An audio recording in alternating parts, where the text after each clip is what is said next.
ನಮಸ್ಕಾರ. ಜೀನಿ ನ್ಯೂಸ್ ವೀಕ್ಷಕರಿಗೆ ಸ್ವಾಗತ.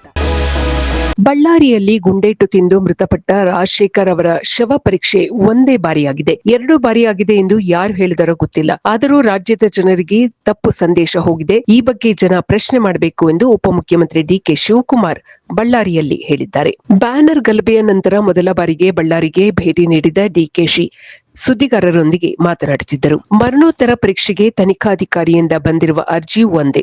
ಅದರ ಆಧಾರದಲ್ಲಿ ಒಂದೇ ಬಾರಿ ಶವ ಪರೀಕ್ಷೆ ನಡೆದಿದೆ. ಕೇಂದ್ರ ಸಚಿವ ಎಚ್.ಡಿ. ಕುಮಾರಸ್ವಾಮಿ ತಪ್ಪು ಮಾಹಿತಿ ನೀಡಿದ್ದಾರೆ ಎಂದರು.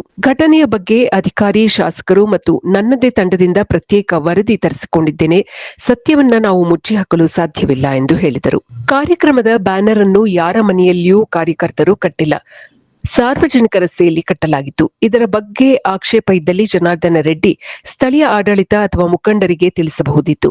ಆದರೆ ಅವರ ಮುಖಂಡತ್ವದಲ್ಲೇ ತೆರವು ಮಾಡುವ ಕೆಲಸ ನಡೆದಿದೆ ಎಂದು ಡಿಕೆಶಿ ಆರೋಪಿಸಿದರು. ಒಂದು ವೇಳೆ ಜನಾರ್ದನ ರೆಡ್ಡಿಗೆ ತೊಂದರೆ ಆಗಿದ್ದರೆ ಗನ್ಮ್ಯಾನ್ಗಳು ದೂರು ಕೊಡಬಹುದಿತ್ತು.